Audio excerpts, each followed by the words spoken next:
বিসমিল্লাহির রহমানির রহিম। আজকে আমি ইজিপির একটা টেন্ডার প্রিপারেশন করব।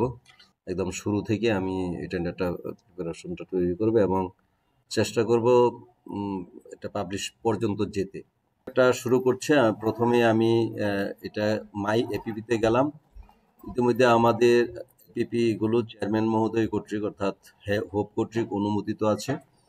জন্য আমি এখন শুধু প্যাকেজ অ্যাড করব এবং এপিপি গুলো আমাদের ম্যানুয়ালি অ্যাপ্রুভ নেওয়া আছে হোপের। এই জন্য আমি প্যাকেজ তৈরির সময় আর হোপের কাছে যাচ্ছি না। আমি যেহেতু আমার এপিপি ম্যানুয়ালি অ্যাপ্রুভ নেওয়া আছে, তাই আমি জেনারেল ম্যানেজারের মাধ্যমেই আমি এই প্যাকেজগুলি অনুমোদন করে টেন্ডার প্রক্রিয়ায় যাব। ঠিক আছে, আমি মাই এপিপিতে গেলাম। এপিপিতে যে আমি এটা আমার এপিপিটা সার্চ করে বের করবো। এখানে অলরেডি আমার দেওয়া আছে 2025-26 অর্থ বছরের যে এপিপি। এখানে আমি ওন ফান্ড, আমার বাজেট টাইপ হলো ওন ফান্ড আর স্ট্যাটাস হলো অ্যাপ্রুভ। এই ওন ফান্ডের অ্যাপ্রুভ এপিপিটা আমি সার্চ করে বের করলাম। এবার এটি বের হইল। এটা আমি ড্যাশবোর্ডে যাই।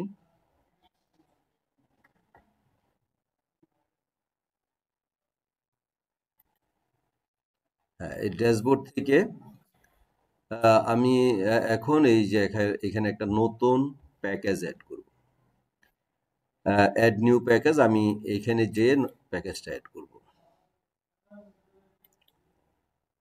নতুন প্যাকেজ অ্যাড দেওয়ার জন্য আমি অ্যাড নিউ প্যাকেজে গেলাম।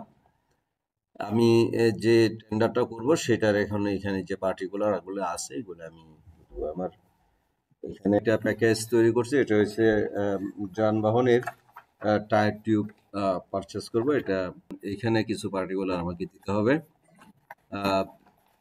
আমার এপিপি আইডি নাম্বারটা অটোমেটিকলি এখানে চলে আসছে, ফিনান্সিয়াল ইয়ারও চলে আসছে, বাজেট টাইপ ওন ফান্ড, যে ফান্ডের থেকে আমার এটার এপিপি অ্যাপ্রুভ নেওয়া আছে, package type e-GP, procurement nature.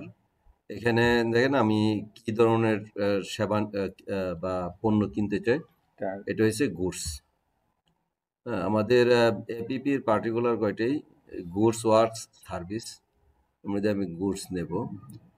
Framework agreement no, type of emergency এটাও নর্মাল। যদি আমার ডিজাস্টার বা ওই ধরনের কোনো প্রবলেম থাকতো তাহলে আমি এখানে হয়তো অন্য চিন্তা করতে পারতাম। এখানে আসলে একটা অপশন আছে, আর্জেন্ট আছে, ন্যাশনাল ডিজাস্টার আছে। তো আমার এই প্রকিউরমেন্টে এটা নর্মালি হবে। এটা যদি অ্যাডভান্স প্রকিউরমেন্টের কথা বলি তাহলে অ্যাডভান্স প্রকিউরমেন্ট না। এখন এখানে আমার এই প্যাকেজ নাম্বারটা আমি ইনপুট করবো। এই প্যাকেজ এই হলো আমার প্যাকেজ নাম্বার। আমি প্যাকেজ নাম্বারটা এখানে ইনপুট করলাম। প্যাকেজ ডেসক্রিপশন, অর্থাৎ আমি কি পণ্য প্রকিউর করবো, ওই প্যাকেজের যে ডেসক্রিপশনটা আমার এপিপিতে দেওয়া আছে। Tyre tube for 4-wheeler vehicles, আমি এই জিনিসটা দেখব। তো প্যাকেজ ডেসক্রিপশন আমি লিখলাম 4-wheeler tyre tube for 4-wheeler vehicles. এই সেম জিনিসটা আমি কপি করে কন্ট্রোল সি দিয়ে যে লট ডেসক্রিপশনেও নিয়ে যাব। এখানে ওই জিনিসটাই লিখবো, এই লটের ডেসক্রিপশনটা কি হবে। লট নাম্বার 1 আমরা সিঙ্গেল লটে টেন্ডারটা করব। তারপর এখানে লট নাম্বার একটা জায়গা আছে, আমি এখানে দিব লট নাম্বার 1। কোয়ান্টিটি, আমি কতগুলি টায়ার টিউব কিনবো, এখানে 15। কোয়ান্টিটি 15, এই ক্ষেত্রে এককটা হবে নোস। আমার এপিপিতে যে প্রুফ এপিপি ছিল সেই এপিপিতে ছিল এটা 4 লাখ।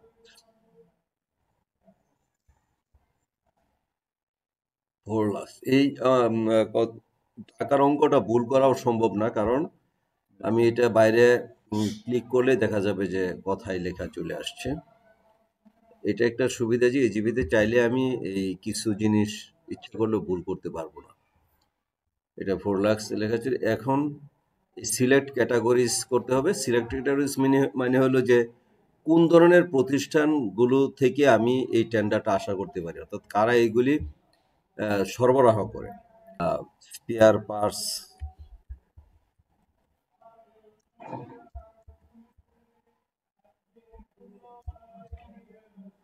এটা আমাকে সার্চ করে করতে দেখতে হবে যে আমি এই যে motor vehicles tailors and vehicles parts, এটাতে যদি আমি আরো ভিতরে ভিতরে খুঁজতে যাই অনেক কিছু পাবো।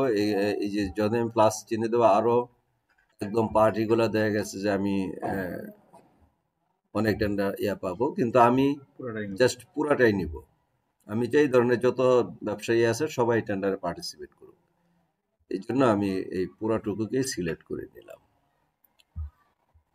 তারপরে এটা অ্যাপ্রুভিং অথরিটি, আমার এখানে যে আর্থিক থ্রেশহোল্ড সেই অনুযায়ী এটা পিই অ্যাপ্রুভিং অথরিটি হবে। আর্থিক থ্রেশহোল্ড অনুযায়ী আমাদের এটা অনুমোদন ক্ষমতা পির হাতে দেওয়া আছে। প্রকিউরমেন্ট টাইপ এখন থেকে এটা এনসিটি, হ্যাঁ, ন্যাশনাল কম্পিটিটিভ টেন্ডার যেটা। আর প্রকিউরমেন্ট মেথড, এটা আমি কোন মেথডে প্রকিউর করব, ওপেন টেন্ডারিং মেথডে আমরা এটা এই প্রকিউরটা করব।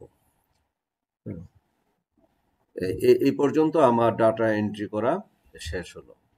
আমি এটা নেক্সট দিলেই পরবর্তী স্টেজে চলে যাবে।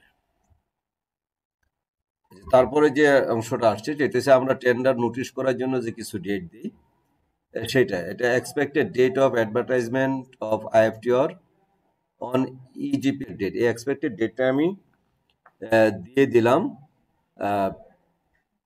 এখন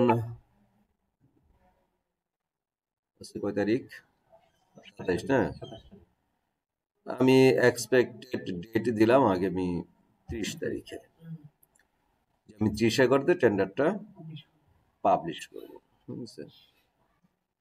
আমি 30 তারিখেও দিব না, আমি দেব ডিসেম্বরের 1 তারিখে। আচ্ছা, নাম্বার অফ ডেজ, এটা হচ্ছে expected date, last date of submission of tender proposal. আমার এই আর্থিক থ্রেশহোল্ড সর্বশেষ অনুমোদিত পিপিআর অনুযায়ী আমার এখানে 10 দিন সময়ের কথা বলা আছে। পিপিআর 2025-এ বলা আছে এখানে আমাকে এই শিডিউল বিক্রির জন্য 10 দিন সময় দিতে হবে বিজ্ঞপ্তি তারিখ থেকে। এটা টাকার অ্যামাউন্ট হলো 1 কোটি টাকা পর্যন্ত 10 দিন। আচ্ছা, তারপরে হচ্ছে expected date of opening of tender proposal. ইজিপিতে হলো যেদিন টেন্ডার ক্লোজিং হবে সেদিনেই টেন্ডারটা ওপেনিং হবে, এই জন্য এখানে আমরা সাধারণত সময় রাখি না, এখানে 0 দিই। তারপরে হলো expected date of submission of evaluation of report, যে এটা আমি 14 দিনের মধ্যে মূল্যায়ন প্রতিবেদন দাখিল করার জন্য বলা আছে। আমি 14 দিনও সময় নিব না, আমি আরো কম সময়ের মধ্যেই করে ফেলবো, 10 দিন সময় নিব। আমি 14 এটা সময়টা কমায় দিলাম এই কারণে, যদি এই সময়টা আমার পরের জন্য কোনো কাজের ভেরিয়ার হবে না, বাট আমি এখানে যদি 14 দিন দিতে যাই, এখানে দেখেন ইজিপি সিস্টেম ফাইন্ড আউট করছে যে এই ডেটটা 14 দিন দিতে গেলে এখানে যে ডেটটা আসে সেই ডেটটা পরে হলিডে, এই জন্য আমি হলিডে যেহেতু নিবে না আমি এটা সময়টা কমায় দিলাম, আমি 10 দিন দিলাম। 10 দিন দিয়ে দেওয়ার পরে আমার এটার হলিডেতে থাকলো না। এরপরে expected date of approval of award of contract 7 দিন। Expected date of issuance of NOA, এটা আমি 3 দিন সময় দিব। এখানে কিছু সময় শিডিউল 2-তে বলা আছে, পিপিআর 2025-এর তফসিল 2-এ বলা আছে, আশা করি সবাই ওই সময়টা অনুসরণ করবেন। Expected date of signing of contract, এই আর্থিক থ্রেশহোল্ডের জন্য আমাদের কন্ট্রাক্ট সাইনিং হইল এর জন্য 14 দিন আমরা সময় পাবো। Expected date of completion of the contract, অর্থাৎ এই কাজটা করার জন্য আমার কতদিন সময় লাগবে, এটা অনেকেই প্রশ্ন করেন যে আমরা কতদিন সময় দিব। আসলে এটা পণ্যের ধরন অনুযায়ী সময় দিতে হবে। আমি যদি বিদেশ থেকে ইম্পোর্ট করতে হবে এরকম কোনো পণ্য হইলে আমাকে চিন্তা করতে হবে যে এটা ইম্পোর্ট করতে কতদিন সময় লাগতে পারে। এটা ইম্পোর্ট করবে, ডেলিভারি, তারপরে এলসি সব মিলে একটা সময়ের প্রয়োজন, এটা আমি বিবেচনা করবেন পির প্রান্ত থেকে। আর আমি যেহেতু টায়ার টিউব কিনবো, এটা মাত্র 15টা টায়ার টিউব, এটা যে কোনো দোকান থেকে বাইরে থেকে হয়তো একজন সাপ্লায়ার ডেলিভারি দিয়ে দিবে, সেক্ষেত্রে এটা খুব একটা বেশি সময় দরকার নেই, আমি এটা মাত্র 15 দিন সময় দেবো। এটা খুব ছোট একটা প্রকিউরমেন্ট, এই জন্য আমি এটা 15 দিন সময় দিলাম। এই হলো, আমি এখন চাইলে এই প্যাকেজটা এটা সেভ দিলেই এটা সেভ হয়ে যাবে। এখন আমি যদি মনে করি যে না, আমার আরো অনেকগুলো কাজ আসে একসাথে, আমি সবগুলি টেন্ডার একসাথে করে ফেলবো, তখন আপনি এখানে এই ডান পাশে save and more, add more প্যাকেজে দিলে এই প্যাকেজটা সেভ হবে, পাশাপাশি আরো একটা প্যাকেজ তৈরি করার জন্য এই সিস্টেম প্রিপেয়ার হবে। কিন্তু আমি এখন এই প্যাকেজটাই আমি আগে শেষ করতে চাই, এটা টেন্ডারের প্রক্রিয়া যেতে চাই। এই জন্য আমি এটা সেভ করলাম আর মোর প্যাকেজে এই মুহূর্তে গেলাম না। ঠিক আছে, 1 কোটি টাকা পর্যন্ত 10 দিন ধরে সময়। ঠিক আছে, আমার এটা হয়ে গেল, এটা আমার সেভ হলো। আমি এটা সেভ করার পরে যে এরকম একটা ইন্টারফারেন্স আসছে, এখানে আমি ওয়ার্কফ্লোটা এডিট করব। আমার এই কাজটা আগেই করা দরকার ছিল, এপিপিতে যে আমি ওয়ার্কফ্লোটা এডিট করে নিতে পারতাম, কারণ ওয়ার্কফ্লোটা আমাকে দেখতে হবে যে এটা কিভাবে আছে, এটা ওয়ার্কফ্লো অনুযায়ী তো আমার অনুমোদনের রাস্তাটা তৈরি করবে। এই জন্য আমি এখন আমি যেহেতু সরাসরি পিইর আইডি থেকে কাজটা করছি এই জন্য, এবং এটা এই প্যাকেজটা অনুমোদন পিই করবে, সেই জন্য এখানে আমি রিভিউয়ার দিলাম 0। যদি আমরা পল্লী বিদ্যুৎ সিস্টেমে সাধারণত অ্যাডমিনরা যে কাজটা করেন, অ্যাডমিনের সরাসরি রিপোর্টিং অফিসার হলো জেনারেল ম্যানেজার, এই জন্য মাঝখানে আর কোনো রিভিউয়ার থাকে না। এখানে অ্যাডমিনের আইডি থেকে যদি এজিএম অ্যাডমিনের আইডি থেকে যদি প্যাকেজটা তৈরি করা হতো, এটা করা যায়, তাহলে এখানে ইনিশিয়েটর হতো ইউ, ইনিশিয়েটর ইউ, এবং এই যে এখানে ইউ দিলে Abdul Fattah eastern general manager, ওনার নামটা চলে আসছে। আর অ্যাপ্রুভার পি, এটাও হয়। আবার সরাসরি আমি যদি ইনিশিয়েটর পিই দিয়ে অ্যাপ্রুভার পি দিয়ে করি, সেটা হয়। আমি আমার কাজের সুবিধার্থে কাজটাকে সহজ করার জন্য, যেহেতু পিইর আইডি থেকে কাজটা করতেছি, এই জন্য আমি এখানে হ্যাঁ অনুমতি দিয়েছেন, এই জন্য আমি পিইর আইডি থেকে কাজটা করতেছি, এই জন্য আমি এখানে আর ইউ দিলাম না, পিই দিলাম। আমি সাবমিট দিয়ে দিলাম, তাহলে আমার এই কন্ট্রাক্ট, এটা হলো প্যাকেজ অ্যাপ্রুভিং ওয়ার্কফ্লোটা আমার হয়ে গেল, এবং যেটার মধ্যে নিজেও অনুমোদনকারী আইডি থেকে করেছে, এটা অটোমেটিকলি অনুমোদন হয়ে গেছে। এখন আমাকে যারা করতে হবে সেটা হচ্ছে এই অ্যাপিপিটাকে পাবলিশ করতে হবে। এই অ্যাপিপিটা আমি পাবলিশ করব। ওই জায়গায় পেন্ডিং দেখায় কেন? কোথায়?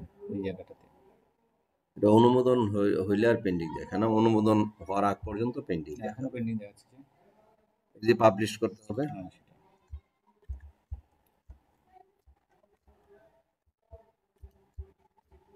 আমি এটা পাবলিশ করে দিলাম। আমার অ্যাপিপির কাজ শেষ। এই অ্যাপিপিটা যখন আমি পাবলিশ করে দিলাম, তখন এখানে আসলে আমি দেখতে পাবো যে অ্যাপ্রুভ চলে আসছে, এতক্ষণ ছিল পেন্ডিং। এখানে ডান পাশে আমরা খেয়াল করব view workflow history, create tender proposal, revise report, এই কয়েকটা সাবমেনু অ্যাক্টিভ আছে। আমার এখন প্রয়োজন হয়েছে আমি এটার উপরে টেন্ডার ক্রিয়েট করব। আমি টেন্ডার ক্রিয়েট করে এখানে চাপ দেওয়ার সাথে সাথে একটা টেন্ডার নাম্বার পড়ে যাবে, একটা টেন্ডার আইডি নাম্বার এখানে অটোমেটিকলি ক্রিয়েট হয়ে যাবে। এই টেন্ডার নোটিশ করতে হবে, কবে আমরা নোটিশ করব, কবে পাবলিশ করবো, আমরা সব মিলে এই টেন্ডারটা এখানে চলে আসছে। এখন আমাকে এইটাকে কাস্টমাইজ করতে হবে। প্রথমে যেটা দিতে হবে, এই যে invitation reference number, invitation reference নাম্বারটা হলো এখানে আমরা সাধারণত ডেসপাস নাম্বার হিসেবে বলে থাকি। এই ডেসপাস আমি যেদিন, এটা অনেকে প্রশ্ন করেন যে আমি তো টেন্ডার আমার পাবলিশ হইতে আরো 2-3 দিন সময় লাগবে, তা আমি এই ডেসপাস নাম্বারটা কবে দিব? হ্যাঁ, আমি 2-3 দিন পরে যে ডেসপাস নাম্বার, সেই অ্যাডভান্স ডেসপাস নাম্বার তো আর আমি দিতে পারবো না, কিন্তু আমি যখন কাজটা শুরু করছি আমি ওই দিনই ডেসপাস নাম্বারই দিব। আমি আজকের ডেসপাস নাম্বারই দিব। ডেসপাস নাম্বারটা একটু বলেন।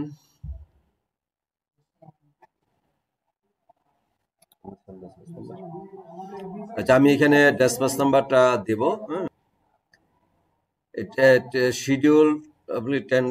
Schedule tender proposal publication date and time. আমার যেহেতু আমি আজকে কাজটা শুরু করছি, আমি চাচ্ছি আগামী সোমবারে বা 8-9 তারিখে টেন্ডারটা পাবলিশ করতে। কারণ আমার আরো বেশ কয়েকটা টেন্ডার আছে হাতে, সবগুলি একসাথে করে আমি পত্রিকায় বিজ্ঞপ্তি দিব। এই জন্য আমি একটু সময় নিয়ে প্রিপারেশনটা করতেছি। কিন্তু এর আগেই যদি আমার সমস্ত প্রিপারেশন সম্পন্ন হয়ে যায়, তখন আমি এই পাবলিকেশন ডেটটা আমি আগায় নিয়ে আসব। আমি যখন দেখবো যে না, আমি এর মধ্যে সমস্ত প্রিপারেশন আমার হয়ে গেছে, আমি 9 তারিখ ডেট দিয়েছিলাম, আমি এটা 8 তারিখ আগায় আনতে পারি বা 7 তারিখে করতে পারি, আমি তখন আমি শুধু এই ডেটটা চেঞ্জ করে আমি টেন্ডারটা লাইভে দিয়ে দিব, পাবলিশে চলে আসবে। আমি প্রিপারেশন নেওয়ার জন্য এই সময়টা রাখলাম 9 তারিখ। এখন আমি যখন এই তারিখটা দিব, তখন প্রথমে আমাকে সময়টা খেয়াল করতে হবে যে আমি 9 তারিখ আমার টেন্ডারটা পাবলিশ কখন হবে। টেন্ডারটা আমি সকাল 10টায় পাবলিশ করি। আমি 10টায় বা 11টায় পাবলিশ করি। ওই দিন অফিস টাইমে শুরু 9টায়, আমি 10টায় দিলাম। এই কারণে যদি ইতিমধ্যে আমার আর অন্য কোনো প্ল্যান থাকে যে না, পাবলিশ হওয়ার আগেই আমাকে এই জিনিসটা একটু সংশোধন করা দরকার, আমি একটু এই জন্য আমি সাবধানতার জন্য আমি আরো 1 ঘন্টা সময় হাতে রেখে ওই টেন্ডারটা পাবলিশে দিলাম। এখন হলো যে এই টেন্ডারটা 9 তারিখে পাবলিশ হওয়ার পরে আমি শিডিউল বিক্রি করার জন্য, বা টেন্ডাররা শিডিউল কিনবে, এই জন্য আমি তাকে কয়েকদিন সময় দিতে হবে। সেই সময়টা হলো 1 কোটি টাকা পর্যন্ত মূল্যমানের কেনাকাটার ক্ষেত্রে 10 দিন। 1 কোটি টাকা পর্যন্ত মূল্যমানের কেনাকাটার ক্ষেত্রে 10 দিন। আমরা যদি 10 দিন সময় দেই, তাহলে এই 9 তারিখ থেকে শুরু হইলে 10 দিন হবে। এই দিনটা আমি গুনে তারিখটা ওইখানে দিতে হবে, এবং যেদিন আমি দেব সেদিন আমি সময়টা রাখবো একদম অফিস টাইম পর্যন্ত। 9 তারিখ থেকে আমার 10 দিন হিসেব করে যেদিন আসে সেটা হলো 19 তারিখ নেবে। 19 তারিখ হয়ে গেল আমার ফ্রাইডে। 20 তারিখ স্যাটারডে। 19-20 যেহেতু আমার হচ্ছে না, আমি 21 তারিখ পর্যন্ত আমাকে সময় দিতে হবে। আমি সময় কম দিতে পারবো না, এটা বলা আছে মিনিমাম 10 দিন। আমার ম্যাক্সিমাম 1-2 দিন বেশি হইলে সমস্যা নাই, কিন্তু আমি 10 দিনের কম দিতে পারবো না। আমার যেহেতু হলিডে পড়ে গেছে, আমি ওই হলিডে পরে ইমিডিয়েটলি যে ওপেনিং ডে আছে সেই দিন দিলাম 21 তারিখে। এরপরে pre tender proposal meeting start date and time. এটা আপনারা পিপিআর এ দেখলে এটার ব্যাখ্যাটা পাবেন। প্রি টেন্ডার মিটিংটা অন্তত আমি যে কয়দিন শিডিউল বিক্রির জন্য সময় দিলাম, তার 1/3 সময় আমাকে হাতে রাখতে হবে প্রি টেন্ডার মিটিং স্টার্টের জন্য, মিটিংটা করার জন্য। যেহেতু 9 তারিখ 10টায় টেন্ডারটা পাবলিশে যাবে, আমি সেম তারিখে 1 ঘন্টা পরে এটা আমি ইয়েতে দিতে পারি, মিটিং আমি শুরু করতে পারি। তো সেক্ষেত্রে আমার টেন্ডারটা যেহেতু 10টায় পাবলিশ হচ্ছে, আমি 12টায় মিটিং এর শুরু করে দিলাম। মিটিং যে কোনো সময় হবে? হ্যাঁ, যে কোনো সময় বলতে আমার টেন্ডারটা পাবলিশ হওয়ার পরেই। টেন্ডার পাবলিশ হলো 10টায়, আমি 12টা থেকে একটা সময় দেবো। আমি অর্থাৎ শিডিউল বিক্রি করার জন্য আমি যে সময়টা দিয়েছি তার 1/3 সময় থাকবে।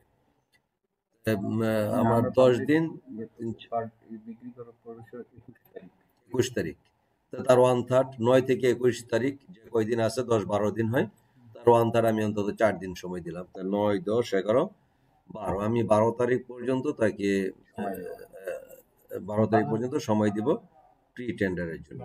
ঠিক আছে, আমি এটা অফিস টাইম পর্যন্ত রাখি।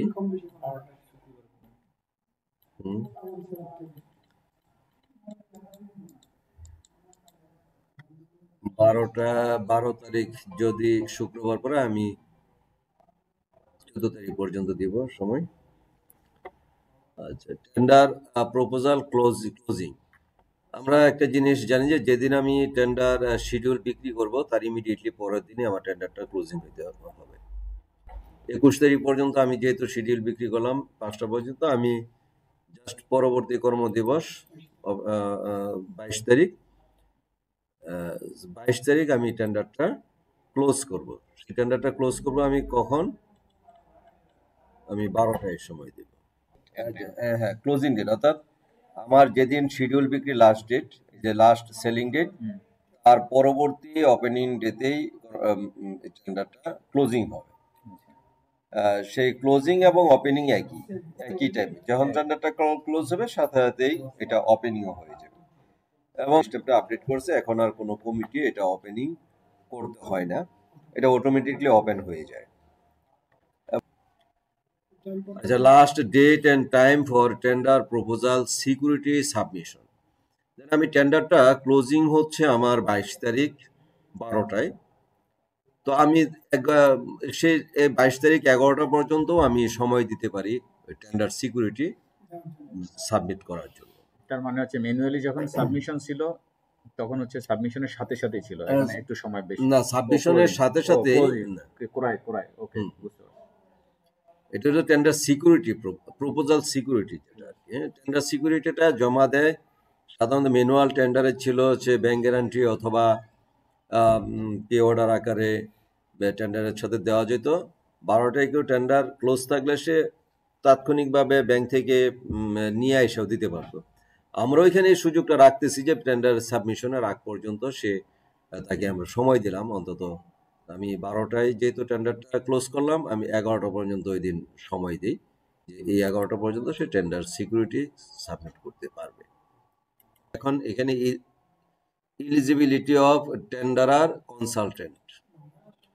ইলিজিবিলিটি, আমি যেহেতু এনসিটি টেন্ডার করতেছি, এখানে আমার শুধুমাত্র বাংলাদেশি টেন্ডারারাই অংশগ্রহণ করবে।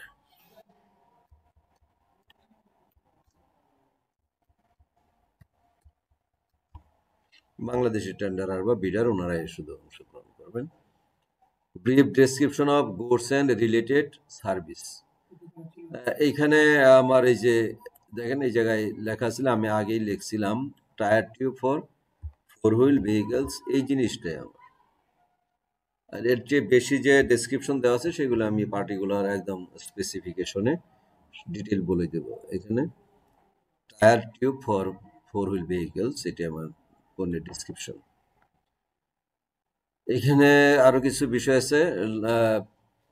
শিডিউলের প্রাইসটা এটা একদম বিল্ট ইন করা, এটা আমাদের কারো কোনো হাতে, এটা এস্টিমেট অনুযায়ী সিস্টেমই বলে যে দিবে এটা কত টাকা শিডিউলের মূল্য। তো লোকেশন, মূল লোকেশন হলো এটা লোকেশনটা হলো Gazipur GM, Gazipur PBS 1 headquarter, Gazipur PBS 1। Tender proposal security amount, এখন আমি এটা সিকিউরিটি অ্যামাউন্টটা এখানে 2 থেকে 3%। টেন্ডার প্রপোজাল সিকিউরিটি অ্যামাউন্ট হবে আপনার অফিসিয়াল কস্ট এস্টিমেটের 2 থেকে 3%। আমার এই টেন্ডারের জন্য আমি 10,000 টাকা সিকিউরিটি অ্যামাউন্ট নিচ্ছি, 2 থেকে 3%-এর মধ্যে। দেখেন টাকার অ্যামাউন্টটা লিখলে সাথে সাথে এটা কথায় লেখাটা ওয়ার্ডসে অটোমেটিকলি চলে আসছে, তার মানে আমার অ্যামাউন্টটা ভুল হওয়ার পসিবিলিটি কম। এই টেন্টেটিভ স্টার্ট ডেট, এই টেন্টেটিভ স্টার্ট ডেটে হলো আমি টেন্ডারটা যেহেতু ক্লোজ করতেছি 22/12, আমার 1 সপ্তাহ লাগবে কমপক্ষে এটা মূল্যায়ন টুল্যায়ন করে সবকিছু মিলে আমি এরপর থেকে একটা ডেট দিব যেটা কবে থেকে কাজটা শুরু হবে। আমি সময়টা দিচ্ছি 30 ডিসেম্বর, যেহেতু আমি শুরু করছিলাম এটা 15 জানুয়ারি পর্যন্ত, আমি 15 জানুয়ারি 26-এর মধ্যে কাজটা ক্লোজ করবো, টেন্টেটিভ কমপ্লিশন ডেট। এই ডেটটা পরবর্তীতে এটার হয়তো অ্যাক্টিভেশন থাকবে না, এটা আমার একটা আনুমানিক আমি ডেটটা দিয়ে দিব আর কি। সম্ভবত টেন্ডারদেরকে অবগত করা। আমি এটা সাবমিট করে দিলে আমার এই পর্যায়ে এটা সাবমিট হয়ে গেল। আমার কিন্তু একটা কাজ বাকি ছিল, যে ওই যে ড্যাশপাস নাম্বারটা দেওয়া হয় না, ওটা দিতে হবে।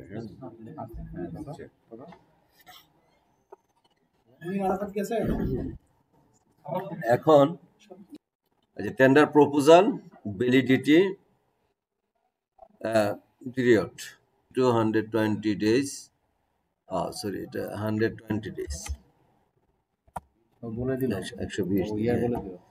আচ্ছা, 120 days আমরা জানি টেন্ডার সিকিউরিটি পিরিয়ডটা হয় ভ্যালিডিটি পিরিয়ডের সাথে প্লাস 28 days। এটা আমরা ম্যানুয়াল টেন্ডার করলেও তাই হইতো, tender validity period plus 28 days ছিল tender proposal security validity period.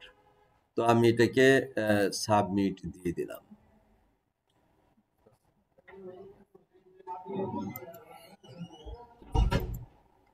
আমি এটা একদম টেন্ডারটা পাবলিশের আগ পর্যন্ত সবকিছুই কারেকশন করার সুযোগ থাকে, এডিট করার সুযোগ থাকে। এই জন্য আমি এখন আমাকে এই স্ট্যান্ডার্ড ডকুমেন্টের এই ফর্মগুলি উপরে কাজ করব আমি পরবর্তীতে। এই জন্য এই ফর্মগুলি আমাকে এখন শুধুমাত্র সেভ করে নিতে হবে। এটা সিস্টেমে বলে দিয়েছে কোন ফর্মগুলি আমার এই আর্থিক মানে যে এই টেন্ডারের জন্য কোন ফর্মগুলি আসবে। ওই আর্থিক ইয়াটা দেখে ও সিস্টেম আমি এই সবগুলি ফর্ম আমি ইয়ে করে নিলাম, সেভ করে নিলাম। সেভ করে নেওয়ার পরে এখন আমাকে যে কাজটা করতে হবে, দেখেন আগে এই সাবমেনুগুলো ছিল না।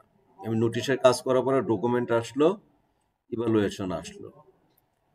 প্রথমে আমাকে যে কাজটা করতে হবে, আমাকে ডকুমেন্টটা কাস্টমাইজ করতে হবে, ইভালুয়েশন কমিটি গঠন করতে হবে। হ্যাঁ, আমি প্রথমেই যেটা করব, ইভালুয়েশন কমিটিটা গঠন করব। ইভালুয়েশন কমিটি, এই কমিটির সদস্য থাকবে, টেন্ডার ইভালুয়েশন কমিটির সদস্য সংখ্যা হবে মাত্র 3 জন। এর মধ্যে যে আর্থিক থ্রেশহোল্ড সেই অনুযায়ী এটা অনুমোদনকারী হলো জেনারেল ম্যানেজার, এবং এই কারণে এই টেন্ডারের মূল্যায়ন করার জন্য চেয়ারপারসন হবে, কমিটির চেয়ারপারসন ডিজিএম কারিগরি। আমরা এখন এখানে এই সদস্যদেরকে অ্যাড করব। প্রথমে আছে সেম পি থেকে আসছে, সেম পি থেকে আমরা কারে কারে পাই দেখেন। সেম পি থেকে মোহাম্মদ মশিউর রহমান ডিজিএম টেকনিক্যাল, তারপর হচ্ছে আব্দুল ফাত্তাহ এজিএম অ্যাডমিন। এই দুজনকে আমরা চয়েস করলাম। আর আদার পি থেকে আমি এখান থেকে সিলেক্ট করে নিতে হবে। এই যে ministry of energy, power and mineral resource, এর আন্ডারে আছে পাওয়ার ডিভিশন, পাওয়ার ডিভিশনের আন্ডারে আছে রুরাল ইলেকট্রিফিকেশন বোর্ড। এখন রুরাল ইলেকট্রিফিকেশন বোর্ডে আমি বডিতে ক্লিক করলাম, করার পরে এখানে আমার পেতে হবে আরইবির একদম সবাইকে যদি পেতে চাই, সকল অফিসাররা যেখানে আছেন সেটা হলো ডিরেক্টরেট অফ প্রকিউরমেন্ট। এখানে যেয়ে আমি সার্চ দেব।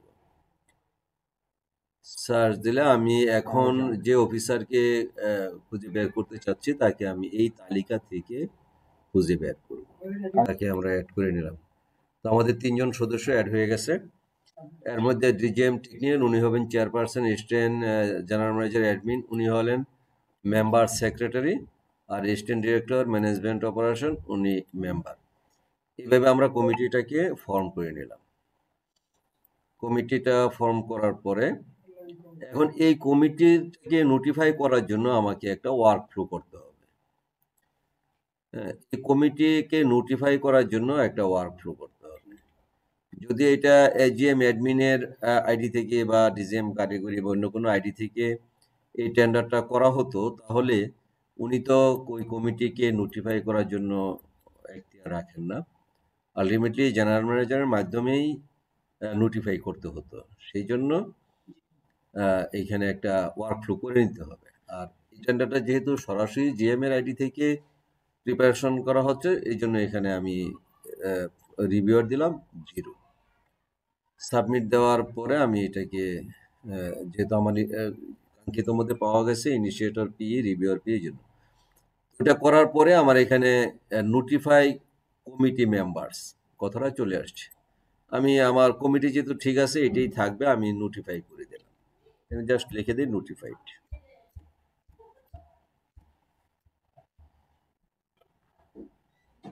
আমার এই কমিটিটা আমি শিওর যে আমার এই কমিটিটা ঠিক আছে, এই টেন্ডারের জন্য পারফেক্ট, এই জন্য আমি এটাকে নোটিফাই করে দিলাম।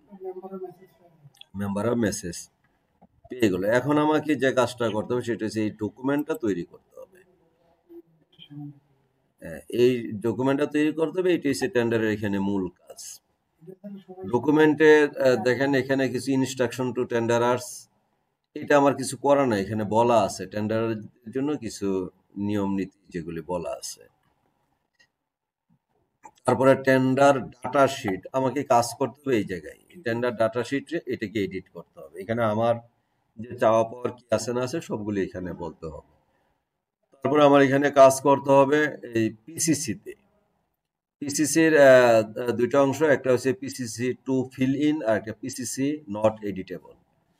পিসিসি টু ফিল ইন যে অংশটা সেই অংশে আমাকে কাজ করতে হবে। তাহলে আমার কি হলো, আমি কাজ করব টিডিএস এ টেন্ডার ডাটা শিট, এখানে কাজ করব, পিসিসিতে কাজ করব। তারপরে এখানে চারটা ফর্ম আছে, ই টেন্ডার সাবমিশন লেটার, এখানে আমাকে কিছু কাজ করতে হবে। টেন্ডার ইনফরমেশন ফর্ম পার্ট 1 এখানে কিছু কাজ করতে হবে। টেন্ডার ইনফরমেশন ফর্ম পার্ট 2 এখানে কিছু কাজ করতে হবে। Technical specification and compliance of goods and related service, এখানে আমাকে কিছু কাজ করতে হবে। খুব যে জটিল কাজ তা না, খুব সহজ কিছু কাজ করতে হবে। প্রাইস শিডিউল ফর গুডস, এখানে আমার কাজ করতে হবে। Price schedule for related service, যদি রিলেটেড সার্ভিস থাকে এইটার সাথে এখানে কাজ করতে হবে। একটা ডিসকাউন্ট ফর্ম, এটাকে আমাকে সেভ করে নিতে হবে। এটা করার পরে আমার এই গ্র্যান্ড সামারিটা ক্রিয়েট করতে হবে। এই হলো কাজ। গ্র্যান্ড সামারি ক্রিয়েট করার পরে আমার মোটামুটি টেন্ডার পাবলিশ করার মতো যে যেটুকু ওইটুকু আমার হয়ে যাবে। এরপর আমি টেন্ডারটা পাবলিশ করে দেব। আমি শুরুতেই প্রথমে আমি এখানে শিডিউলে টেন্ডার ডাটা শিটটা কাজ করতে যাচ্ছি। এটা আমি এডিট করতে গেলাম। এই টেন্ডারের 5টা সেকশন থাকে। 5টা section: general, qualification criteria, E tender preparation, E tender opening and evaluation, তারপরে কন্ট্রাক্ট অ্যাওয়ার্ড। এই 5টা সেকশনে আমাকে কাজ করতে হবে। আমি প্রথমেই জেনারেলে যাই। জেনারেলে যাই, দেখি এডিটে গেলে আমি দেখতে পাবো এখানে কি কি আছে। প্রথমে খুব সিম্পল কিছু বিষয়, যে এখানে গাইডলাইন দেয়া আছে, প্রতিটা সেকশনে গাইডলাইন দেয়া আছে, আমাকে কি করতে হবে মোটামুটি একটা ধারণা কিন্তু দেয়া আছে এখানে। প্রথমেই আমি যদি দেখি, the procuring entity is state name of procuring entity, আমি এখানে জাস্ট প্রকিউরিং এন্টিটির নামটা লিখে দেব, is senior general manager. The name of the tender is, আমার এই টেন্ডারটার নাম ছিল কি, tyre tube for 4 wheel vehicles. আমি সামনে শুধু লিখলাম পারচেস।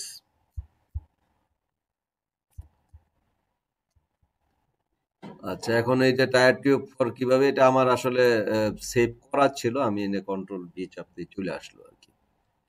এই টেন্ডার রেফারেন্স নাম, এই টেন্ডার রেফারেন্স নম্বরটা হবে আমার যে ড্যাশপাস নাম্বারটা আমি ওইখানে দিয়েছিলাম। আচ্ছা, এখন হলো আমি বেশ কিছু কিছু বিষয় আছে আমার কাজ সহজ করার জন্য আমি পিছন থেকে কপি করে করে আনতে পারি। এই জন্য আমি এটাকে আপডেট দিলেও আমার সমস্যা নেই, আমি আবার এখানে ঢুকতে পারবো এডিট করা। আমি পাবলিশ করার আগ পর্যন্তই এটা এডিট করার সুযোগ পাবে। এই জন্য আমি কাজের সুবিধাতে আমার কিছু জিনিস যেহেতু টাইপ করা যেন করতে না হয়, এই জন্য আমি এই নোটিশে আমার একটা ড্যাশপাস নাম্বার আছে। এটা অনেক বড় লেখা, আমি এটা এভাবে টাইপ করতে চাচ্ছি না। 5, আমি এই ড্যাশপাস নাম্বারটাকে কপি করে নিয়ে যাব ওই জায়গায়। এখানে আমি যেহেতু একটু চেঞ্জ করছি, আবার সাবমিট দিলাম। ড্যাশপাস নাম্বারটা দেওয়া ছিল না, আমি ডকুমেন্টে কাজ করতেছিলাম। এখানে আবার টিডিএস এডিটে গেলাম, জেনারেলে। এখানে আমার বসানো দরকার যে টেন্ডার রেফারেন্স নাম্বার, আমি কন্ট্রোল ওইখান থেকে কপি করা ছিল, কন্ট্রোল বি দিয়ে এখানে বসাই দিলাম। আচ্ছা, লটস নাম্বার, আমি এখানে আমার একটা লটই কেনাকাটা করব, সিঙ্গেল লট,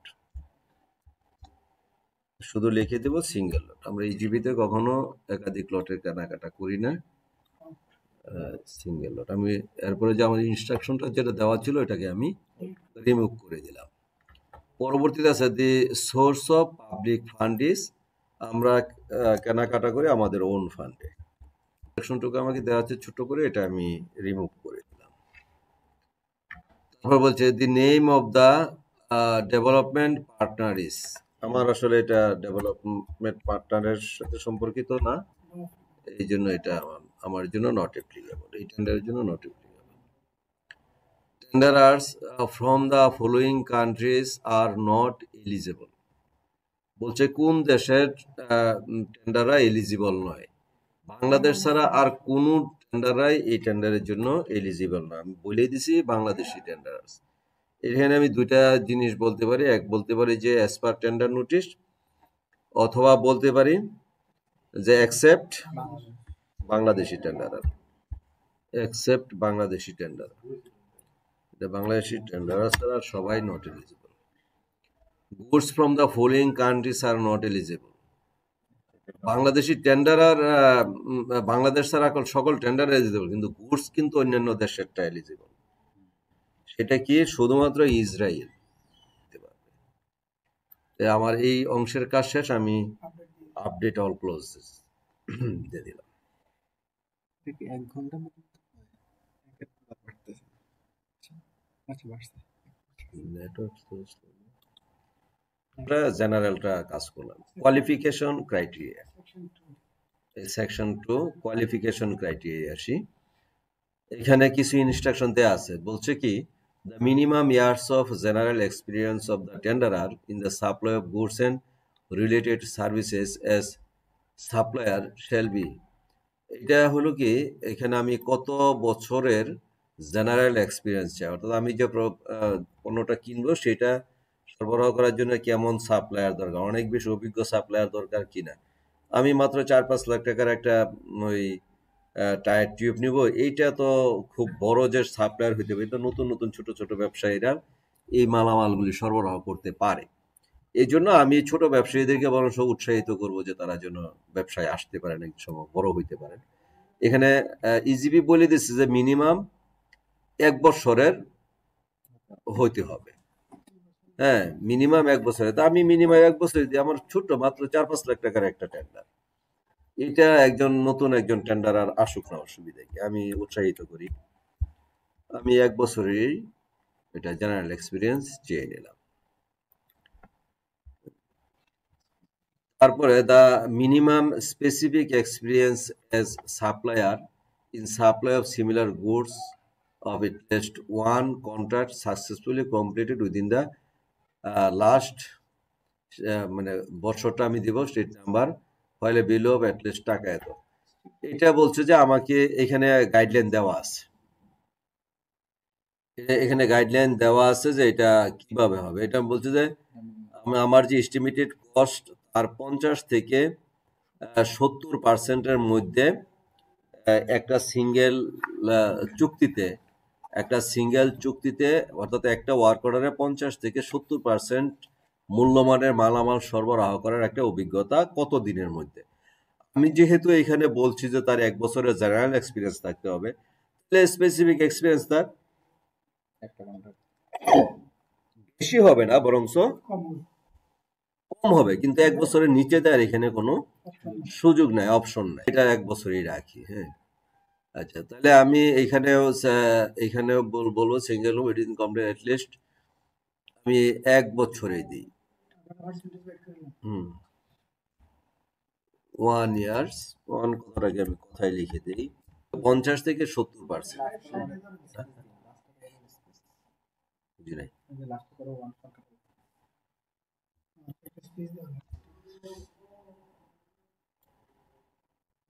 আচ্ছা, আমার এখানে বেলোটা আসতেছে, আমি 2,70,000 টাকা দেব। আর এই ক্ষেত্রে আমার সুবিধা হলো অনেক সময় আমরা অঙ্ক লিখতে যাই শূন্য বা কোনো কারণে ভুলভ্রান্তি হইতে পারে, এই জন্য আমি এটা রিস্ক ফ্রি থাকার জন্য কথাই লিখে দিই 2,70,000। ঠিক আছে, এখন আমি যেহেতু এটুকু করে ফেলেছি, এইখানে যে আমাকে সিস্টেম কিছু ইনস্ট্রাকশন দিছিল, এই ইনস্ট্রাকশনটুকু আমি এখানে আর রাখবো না, এটা আমি ওমিট করে দিলাম।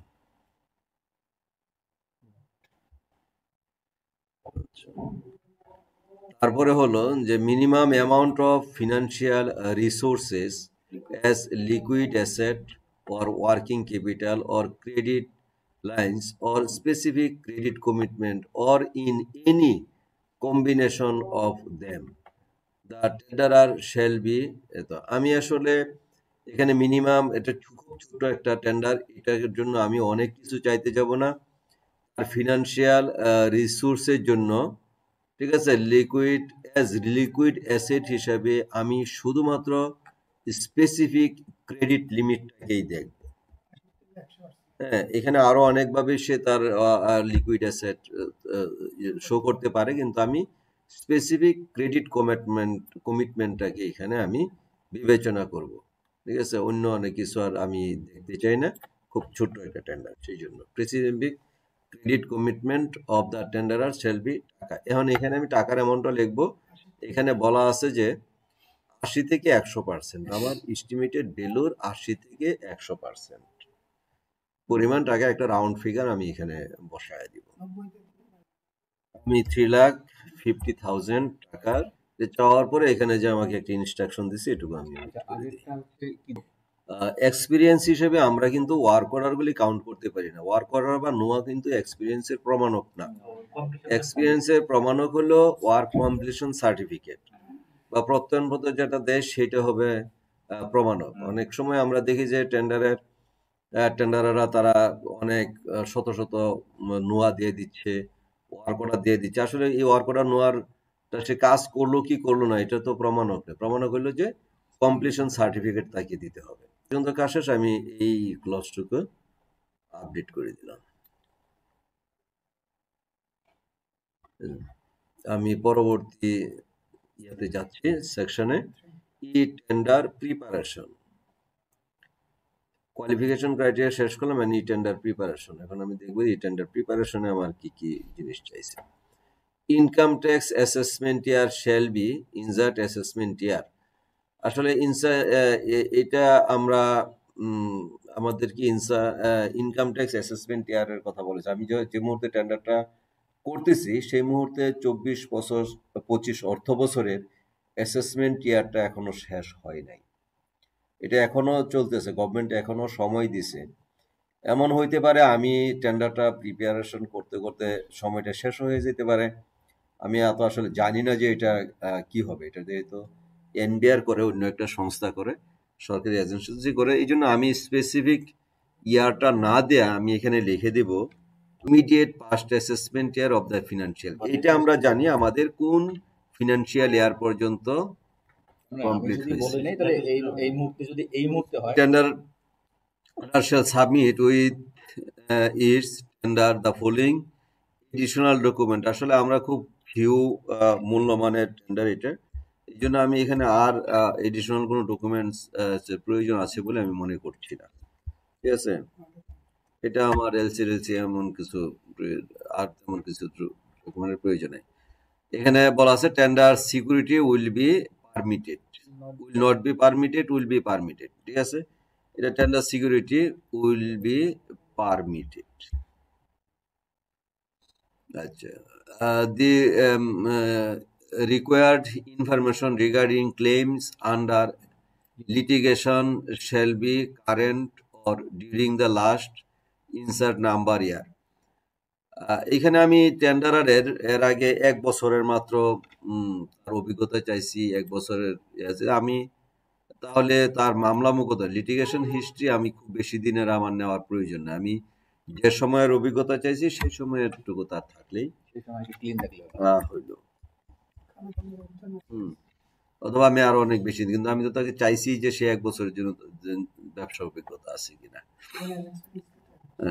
এটা অনেক টেন্ডাররা ভুল করে। আমি বিভিন্ন টেন্ডার মূল্যায়ন করতে দেখছি যে তারা আসলে এই লিটিগেশন হিস্ট্রিটা দেয় না। এটা মূলত তাদের প্যাডে, তাদের যে লেটার হেড প্যাড আছে সেই লেটার হেড প্যাডে তারা এটা ডিক্লারেশন দিলেই হয়। বড় টেন্ডারের ক্ষেত্রে সেটা আবার এফিডেভিট করে দেওয়া লাগে। ছোটখাটো টেন্ডারের ক্ষেত্রে তারা একটা ডিক্লারেশন নিজেরা কমিটমেন্ট দিলেই পারে যে আমার কোনো লিটিগেশন হিস্ট্রি নাই অথবা আমার এই মামলা মোকদ্দমা আছে। এই তাহলে আমি রেখে ইনস্ট্রাকশনটুকু আমি ওয়েট করে দিলাম। Manufacturers authorisation is not required. এই ক্ষেত্রে ম্যানুফ্যাকচারার্স অথরাইজেশন আমার দরকার পড়ে না, যেহেতু এটা এই প্রোডাক্ট বাইরে থেকে সে ইম্পোর্ট করা বা বিভিন্ন ডিলার এজেন্সির মাধ্যমে পাওয়া যায়। এটা এমন একটা প্রোডাক্ট যার জন্য আসলে ম্যানুফ্যাকচারার্স অথরাইজেশন প্রয়োজন নাই, কারণ আচ্ছা the tender validity period shall be state, আমরা ওইখানে বলেছিলাম 120 ডেজ, নোটিশে আমরা বলেছিলাম 120 ডেজ। এখানে বলা আছে normally 60 to 150 days or longer period may be authorized by হোক, কিন্তু আমরা ওইখানে আবার 120 দিনের বেশি দিলে সেটা নিল না, কিন্তু এখানে বলা আছে পিপিআরও বলা আছে 150 দিন, 120 days. The minimum of the tender security, এই যে সিকিউরিটি অ্যামাউন্টটা এখানে আমরা লিখে দেব। Then that is a not exceeding 3% of the official cost estimate but is a fixed amount. ঠিক আছে, আমরা ওইভাবে হিসাব করে দিয়েছি, আমি এটাকে কমিট করে দিলাম। আমার এই ক্লজগুলো সব হয়ে গেছে, আমি এটা অল ক্লজ আপডেট দিলাম। আমরা পরবর্তী অংশে যাব।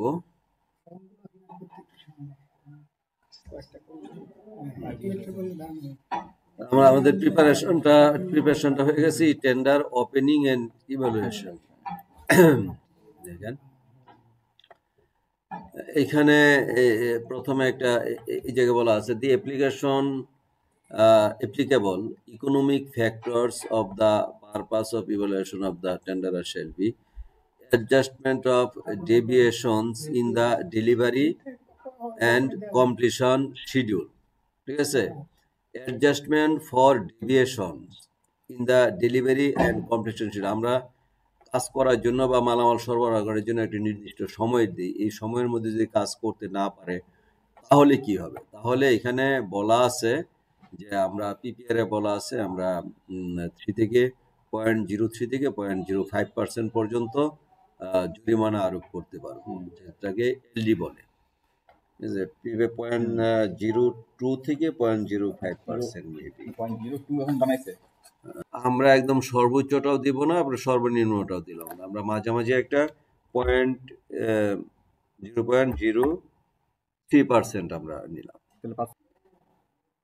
এরপরে যে কথা বলা আছে mandatory spare parts, cost of major replacement, এইগুলি আমার আর দরকার নাই, আমি এটুকু ডিলিট করে দিলাম। কি করে দিলাম? Beyond the date specified in price schedule, আমার প্রাইস শিডিউলের সময় দেওয়া থাকবে, সেই সময়টা হ্যাঁ আমি এটাকে আপডেট দিয়ে দিলাম। আমি পরবর্তী সেকশনে যাই। এই সেকশন আমার আপডেট হয়ে গেছে। এখন কন্ট্রাক্ট অ্যাওয়ার্ড, টেন্ডারে যে 20% ইনক্রিজও হইতে পারে, 20% ডিক্রিজও হইতে পারে, এটা মালামালের কোয়ান্টিটি। যদি আমরা দেখি যে আমাদের চাহিদা বেড়ে গেছে, মালামালের প্রয়োজন বেড়ে গেছে এবং ভালো দাম পাইছি, ভালো কোয়ান্টিটির মালামাল পাওয়া গেছে, সেক্ষেত্রে আমরা 20% পর্যন্ত মালামাল বেশিও নিতে পারবো। আর যদি মনে করি যে আমার ইতিমধ্যে আমার চাহিদাও কমে গেছে, জিনিসের কোয়ালিটিও হয়তো অ্যাজ ইউজুয়াল এবং দামটা হয়তো বেড়ে গেছে, এইসব বিষয় বিবেচনা করে যদি মূল্যায়ন কমিটি মনে করেন যে না এখানে 20% মালামাল আমরা কম নেব, সেক্ষেত্রে 20% কমও নিতে পারেন। এটা কমিটির তাৎক্ষণিকভাবে সিদ্ধান্ত নেবেন। তারপরে এগুলি বলা আছে সিকিউরিটি ডিপোজিট 10% বিল থেকে ডিডাক্ট করার জন্য বলা আছে। তারপরে the procurement shall deduct from the payment certificate retention amount at the percentage rate of 10% from the payment certificate, যেহেতু আমাদের এটা এককালীন ওনারা মাল সরবরাহ করে দেয়, এই জন্য আমরা রিটেনশন মানিটা কাটবো না। আমরা তো সিকিউরিটি ডিপোজিট এটাও আমরা নিচ্ছি না, কারণ ওই যে আমরা নিলাম 10%, আমরা 10% নিয়ে গেছি পারফরমেন্স সিকিউরিটি। আচ্ছা, the contractual security against the contract shall not go beyond 10% of the contract price. হ্যাঁ, আমরা আসলে যখন ওই নিলাম পারফরমেন্স সিকিউরিটি নিচ্ছি, এরপরে আর কোনো কিছু আমরা নিচ্ছি না, কারণ খুব ছোট টেন্ডার, এটা যদি আমরা আরো অনেক কিছু চার্জ নিতে চাই তাহলে টেন্ডারার তার হয়তো মালামালের দাম বাড়ায় দিতে পারে, কারণ তার তো এই টাকাগুলো আমাদের কাছে যখন পড়ে থাকবে তখন এটার ব্যাংকিং ইন্টারেস্ট একটা বিষয় আছে। এটা আচ্ছা, এটা হয়েছে যে যদি সাকসেসফুল টেন্ডারার যে নোয়া পাবেন, নোয়া ইস্যুর 14 দিনের মধ্যে তাকে এই রুলস অনুযায়ী চুক্তি করতে হবে।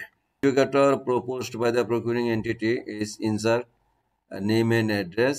এখানে এটা বলা আছে, এটা আরবির সাথে আমি কথা বলেছি, যেহেতু আমাদের এখনো কোনো অ্যাডজুকেটর আরবি নিয়োগ করে নাই, হয়তো বা করবে পরবর্তীতে। এটা আমরা অ্যাডজুকেটর আমরা নিয়োগ করব যদি ইফ নেসেসারি অ্যারাইজেস 1000 টাকা and the reimbursable expenses shall be limited to 5000। শেষ আমার, তার মানে আমার টিডিএস এর কাজ এই মুহূর্তে শেষ হলো। টেন্ডার কি আপনার আচ্ছা, এখন আমি পিসিসি তে আসলাম। আগে বলছিলাম পিসিসি দুইটা অংশ, একটা হচ্ছে ফিল্ড ইন আর একটা হচ্ছে টু বি ফিল। যে অংশটা আমাকে ফিল করতে হবে, এখানে যে স্টার চিহ্ন দেওয়া আছে প্রত্যেকটা জায়গায় ম্যান্ডেটরি ফিল, এগুলোতে আমাকে কাজ করতে হবে, অ্যাড করতে হবে। আমি প্রথমটাতেই যাচ্ছি অ্যাডে। অ্যাড গেলে এখানে আমাকে বলে দিচ্ছে যে কি কি কাজ করতে হবে।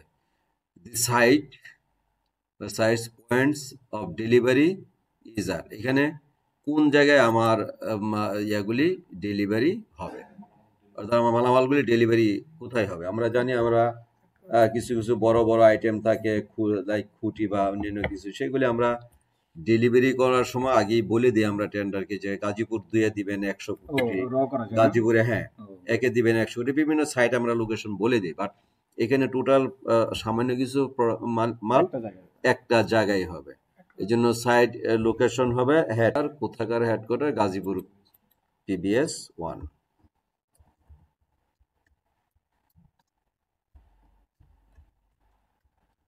গাজীপুর PBS 1 আমার এই একটা, আমি প্রয়োজনে এখানে অনেকগুলি আমি তৈরি করতে পারতাম যদি আমার প্রয়োজন পড়তো।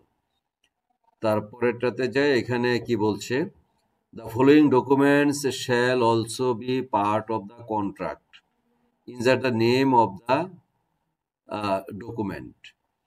কন্ট্রাক্টে এখানে আমার আর কি কি পার্টস দরকার, আমার এখানে আসলে এটা এমনই যে ছোট টেন্ডার যে আমার তেমন কিছু আর বাড়তি কিছু আমার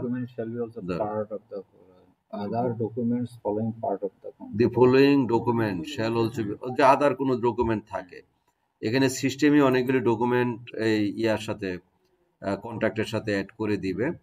ডেলিভারি শিডিউল, তারপরে স্পেসিফিকেশন থেকে শুরু করে অনেক কিছু দিবে, যেগুলো আমার বাড়তি আর কোনো ডকুমেন্ট আমার প্রয়োজন পড়বে না। পরের অংশে আমি যাই, এখানে বলছে the scope of supply shall be defined in price schedule. হ্যাঁ, আমার প্রাইস শিডিউলে ডিফাইন করা আছে। or at the time of awarding the contract, the procurement shall specify any changes in the scope of supply with respect to price schedule included in the tender document. Such changes may be due or instance in the quantities of goods and related services are increased or decreased at the time of awarding the contract purchase ITT এত। এইখানে বলা আছে যে আমরা যখন কন্ট্রাক্টটা করব তখন আমার প্রাইস শিডিউলে আমি যে পরিমাণ মালামালের জন্য আমরা টেন্ডার করেছি বলেছি সেই মালটাই নিতে পারবো, অথবা কন্ট্রাক্ট করার সময় আমি যে ওই যে আগে আমরা বলেছিলাম যে TDS এর 20% কম অথবা বেশি আমরা নিতে পারি, সেটাও আমার এইখানে বলে দিতে হবে আর কি। Scope of supply shall be defined in the price schedule. হ্যাঁ, না এটা আমি 20%, হ্যাঁ ঠিক আছে, আমি এটা বলে দিলাম যে 20%। তারপরের অংশে আসি, the supplier that is a national or registered in the following countries are not eligible. কারা এলিজিবল না, এক্সেপ্ট বাংলাদেশ। এটা আমরা আগেই বলেছিলাম যে আমার তো এটা বাংলাদেশি টেন্ডারের জন্য।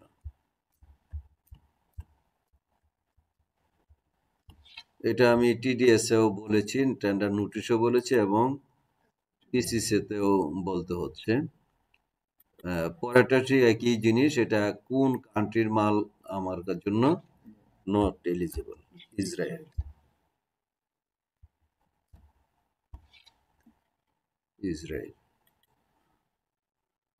তারপরে হচ্ছে প্যাকিং ডকুমেন্টস। আসলে এটা এমন একটা জিনিস যে আমার এখানে প্যাকিং ডকুমেন্টস এর আলাদা কোনো দরকার নাই, এটা শিপমেন্ট টিপমেন্ট সবকিছু তারাই করবে। আচ্ছা, তারপরে হচ্ছে ডেলিভারির সময় আমরা কি কি ডকুমেন্ট নেই। The documents to be furnished by the supplier shall be as follows. In the delivery document, আমার এখানে কি দরকার, ম্যানুফ্যাকচারার বা সাপ্লায়ার ওয়ারেন্টি সার্টিফিকেট, এটা আমার লাগবে। আমার দরকার হয়েছে, আমি 1 নম্বরে লিখি ডেলিভারি চালান,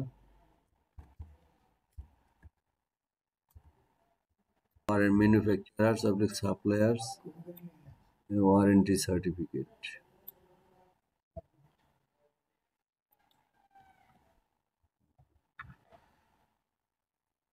তারপরের অংশে আমি যাই, এখানে বলছে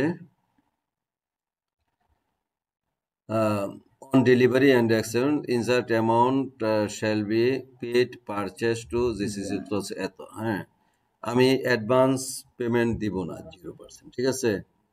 অ্যাডভান্সের জন্য সবই 0 on delivery accepted percentage 100%। On delivery and accept.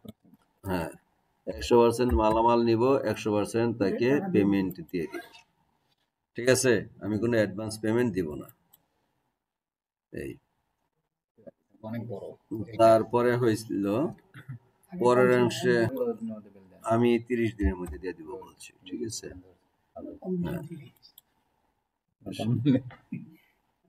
না বাড়তি কথা কই না, যেহেতু রেকর্ড হচ্ছে। The rate of interest shall be, এখন আমার যদি কোনো কারণে পেমেন্ট দিতে দেরি হয় তখন কি কোনো ইন্টারেস্ট দিবেন? আমি কোনো ড্যামারেজ দিব না, ঠিক আছে। ক্রেডিট, আসলে আমরা যখন বিভিন্ন পণ্য কিনে আমাদের বিভিন্ন ধরনের পোস্ট লেন্ডিং ইন্সপেকশনের প্রয়োজন হয়, তারপর রিলেন্ডিং ইন্সপেকশনের প্রয়োজন হয়, অথবা বিভিন্ন ধরনের ইন্সপেকশনের প্রয়োজন হয়। আমাদের সকল পণ্যের ক্ষেত্রে আমরা ইন্সপেকশন একটা করি, তবে সেটা পণ্যভেদে বিভিন্ন রকম হয়। এটা আমরা শুধু গুডসটাই ইন্সপেকশন করবো, এটা রিলেটেড কোনো সার্ভিস নাই। টাইপ অফ টেস্ট, আমরা যে প্রোডাক্টটা নিতেছি এটা আসলে ম্যানুয়ালি ফিজিক্যাল ইউজ করে আমাদের এটা টেস্টটা করতে হবে।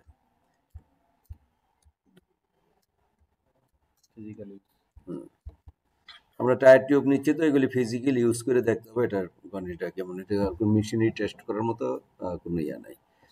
আমরা বলতেছি কত দিনের মধ্যে ইয়া করব, সে মালামাল সরবরাহ করা 7 দিনের মধ্যেই আমরা এটা টেস্ট করব, কথাই বোধ নিবে না। এবং এই টেস্টটা করব আমাদের PBS গাজীপুর PBS 1-এ।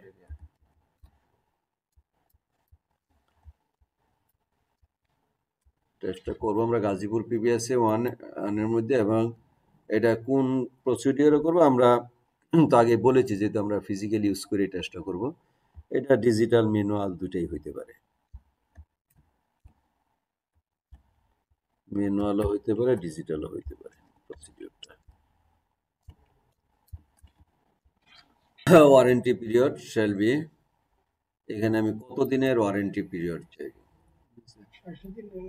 আমি 6 মাসও নিতে পারি, 1 বছরও নিতে পারি। আমরা গাড়ির টায়ার টিউব সম্ভবত একদিনে 1 বছরের ওয়ারেন্টি নেই, 365 ডে না। হ্যাঁ, ডে, এনে ডেটা দিতে হবে। তারপরে যে অংশটা আমরা খুব কাছাকাছি চলে আসছি, এখানে হয়েছে সাপ্লায়ার শ্যাল কারেক্ট, যদি কোনো কারণে আমার ওয়ারেন্টি সময়ের মধ্যে এটার কোনো হয়, সমস্যা হয়, সেটা কতদিনের মধ্যে এইটা ডিফেক্টটা সমাধান করে দিবে এই সময়টা, এটা আমরা 15 দিন সময় রাখি বা 30 দিন সময়ও রাখতে চাই।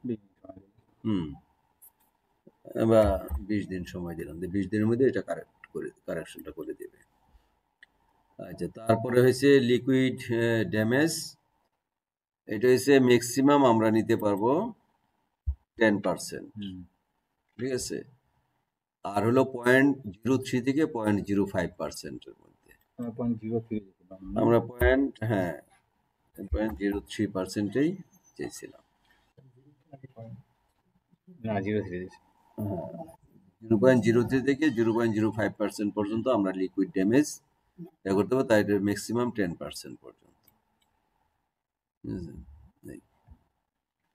0.03 আর 0.03 তো একই কথা। তারপরে অংশটা হলো আমাদের percentage to apply the contract value of the goods not completed, representing the procuring entities additional cost for completing the percent damage দিবে। 15 থেকে 25% পর্যন্ত আমি ম্যাক্সিমামটাই নিব 25%।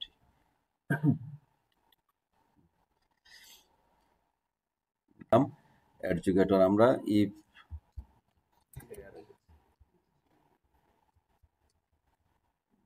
necessary, yes, আমি appointing authority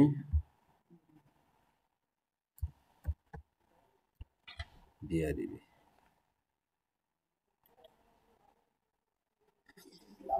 অরবিট্রেশনের জন্য অরবিট্রেশন কোথায় হবে? অরবিট্রেশন হবে বিআরইবিতে।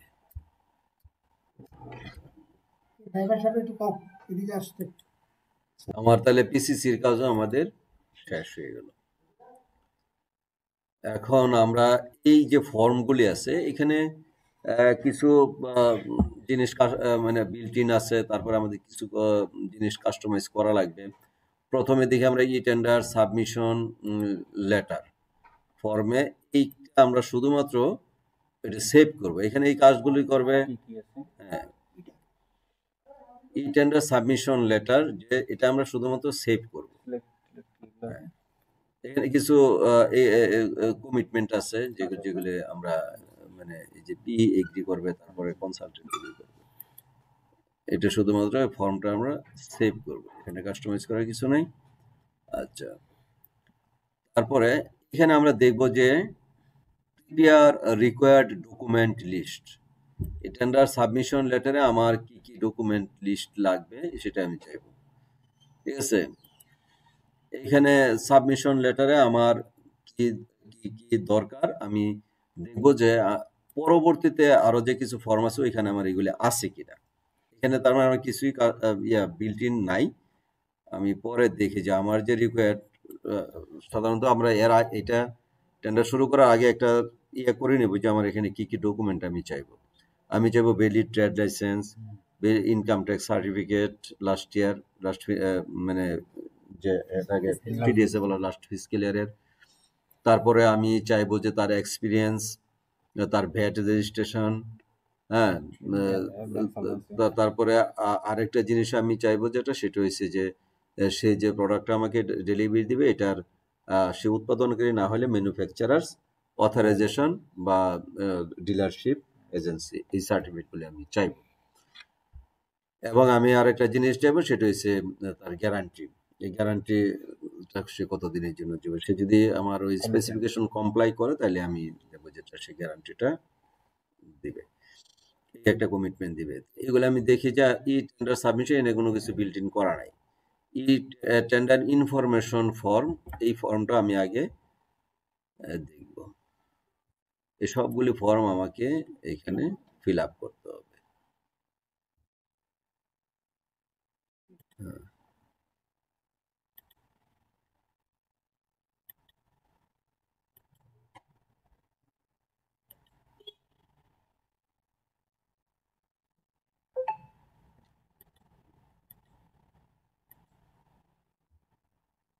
এই ফর্মগুলি আমাকে ফিল আপ করে দিতে হবে। And এখানে কিন্তু আপনার কোনো কিছু করার ইয়ে নেই, কাজ করে নেই।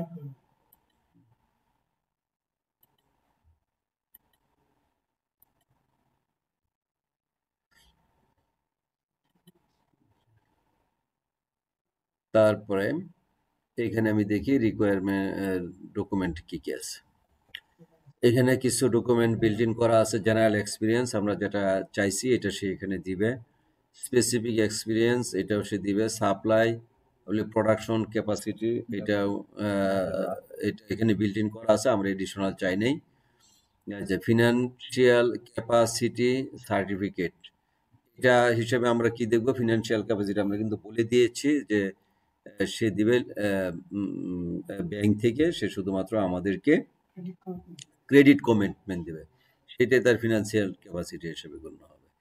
ভ্যালিড ট্রেড লাইসেন্স দিবে, টিন সার্টিফিকেট দিবে, ব্যাট রেজিস্ট্রেশন দিবে, এগুলি আমরা বলে দিয়েছি। আর আমরা আরেকটা জিনিস এখানে চাইবো দিয়েছে অথরাইজেশন লেটার। হ্যাঁ হ্যাঁ, এই ম্যানুফ্যাকচারার্স অথরাইজেশন যেটা, এটাও দেখি আমরা পরবর্তী যে ফর্মগুলি আছে সেখানে বলা আছে কিনা।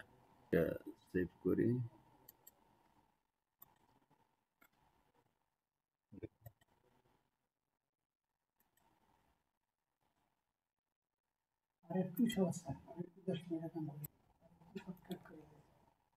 এখন আমি tenderer information form required document list এইখানে আমি দেখিয়েছি, এখানে কোনো কিছু বিল্ট-ইন দেওয়া নাই।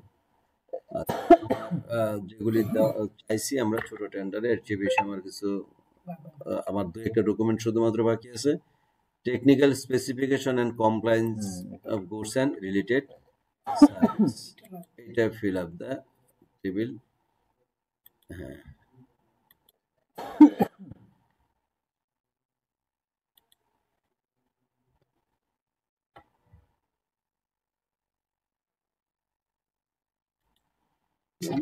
আছে, এই দেখেন টেকনিক্যাল স্পেসিফিকেশনে এইখানেই কিন্তু বিল্ট ইনে আছে ম্যানুফ্যাকচারার্স অথরাইজেশন, ডিলারশিপ, এজেন্সিশিপ সার্টিফিকেট, আর হচ্ছে ব্রুশিয়ার, এই কথাটা বলা আছে। সুতরাং এটা আমার আর বাড়তি করে লেখার প্রয়োজন নাই।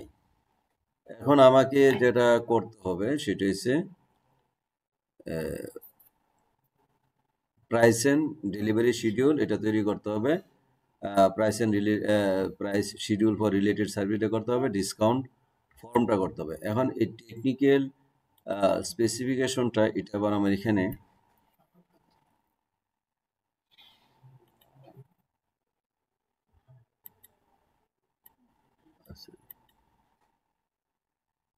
এখানে কিন্তু আমাকে লিখতে হবে।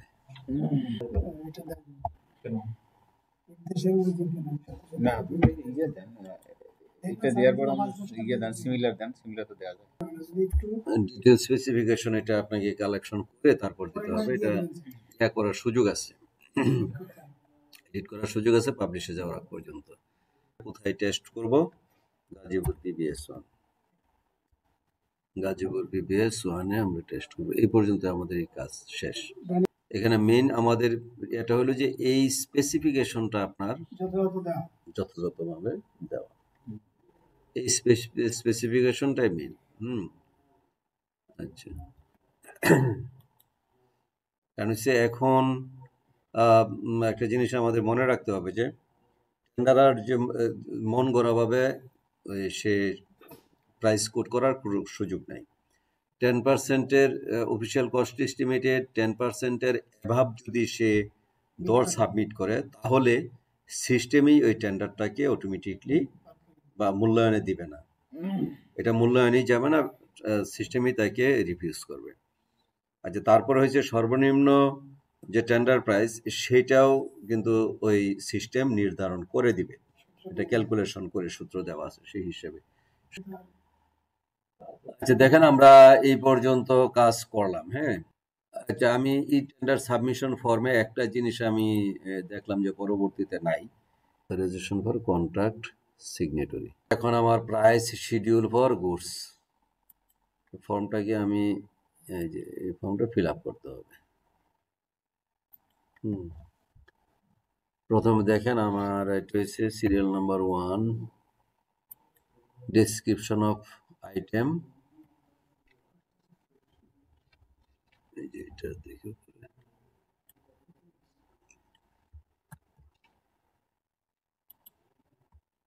সরি মেজারমেন্ট ইউনিট নাম। নোস,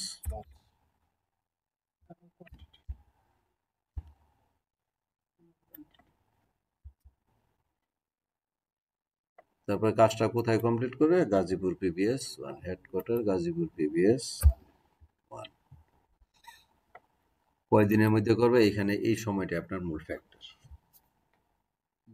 আমরা কতদিন দিলাম? সে কতদিনের মধ্যে মালটা ডেলিভারি দিবে আপনাকে, এটা অ্যাকচুয়াল ডেট হ্যাঁ কতদিনের মধ্যে মালটা, আপনি চুক্তির পরে কতদিনের মধ্যে মালটা ডেলিভারি দিবে, এই অনুযায়ী আপনার চুক্তিপত্র হবে। কন্ট্যাক্ট করতে এটা আমি সেভ দিয়ে দিলাম, তার মানে এই সময়টা আমি প্রাইস শিডিউল ফর গুডস হলো price schedule for related service. হ্যাঁ, আমার এখানে কিন্তু রিলেটেড সার্ভিস নাই, আগে না করে ঠিক আছে, রিলেটেড কাউন্ট ফর্ম, হ্যাঁ ডিসকাউন্ট ফর্মটা এটা আমি শুধুমাত্র সেভ দিয়ে দিই।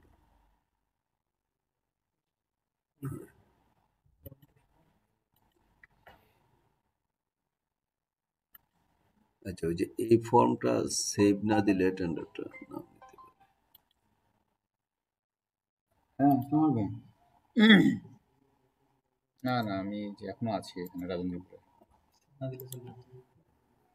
দিব না পরে। আচ্ছা, এরপরে দেখেন আমার এই পর্যন্ত হয়ে গেলে এরপর আসলো গ্র্যান্ড সামারি। গ্র্যান্ড সামারিটা ক্রিয়েট করতে হবে। একটা জিনিস খেয়াল রাখতে হবে, এখানে আপনি যদি এই যে সবগুলি টিক চিহ্ন দেওয়া থাকে, তাহলে সে যখন প্রাইস এন্ড রিলেটেড সার্ভিসটা যদি সে ফিল আপ করে দেয়, তাহলে কিন্তু আপনার টেন্ডার প্রাইস দ্বিগুণ হয়ে গেল।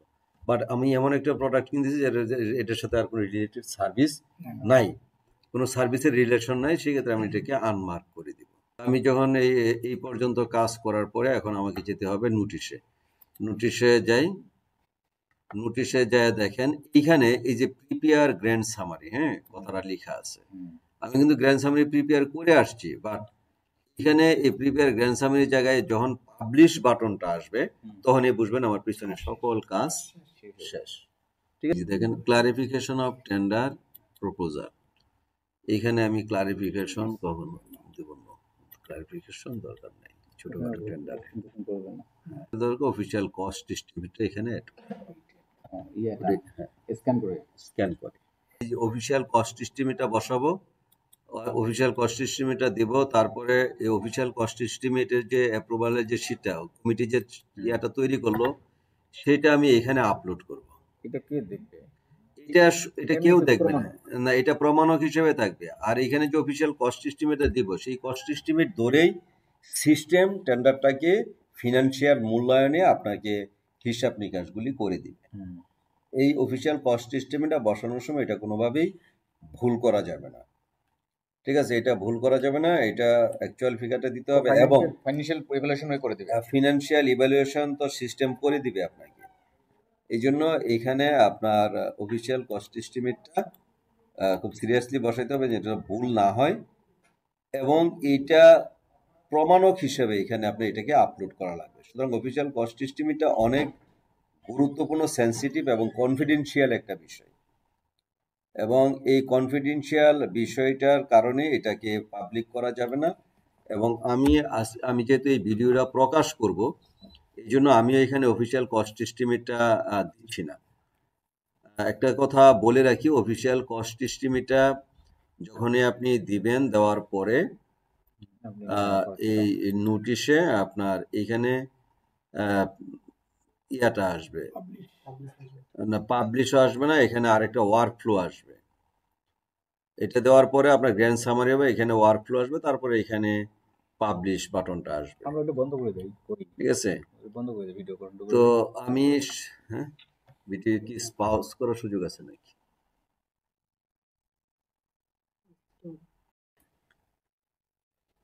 তো আমি ইতিমধ্যে অফিসিয়াল কস্ট এস্টিমেটটা আপলোড করলাম।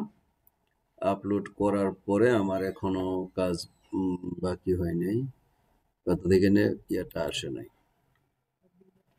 পাবলিক ভার্সন আসে নাই, গ্র্যান্ড সামারি ক্রিয়েট করতে বলতেছে। এই যে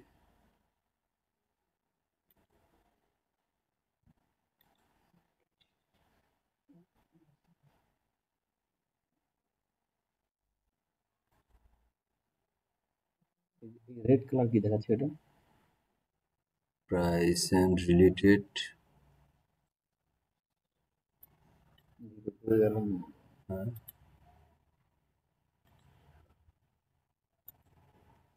আচ্ছা, এই ফর্মটা ফিল আপ করা লাগবে। জিরো দেবেন?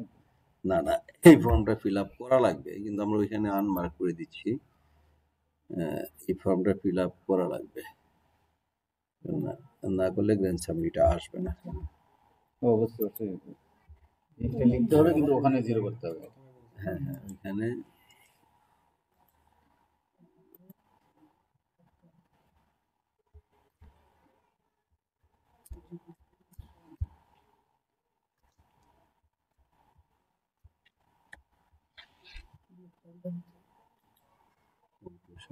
কয়দিন দিয়েছিলাম? 20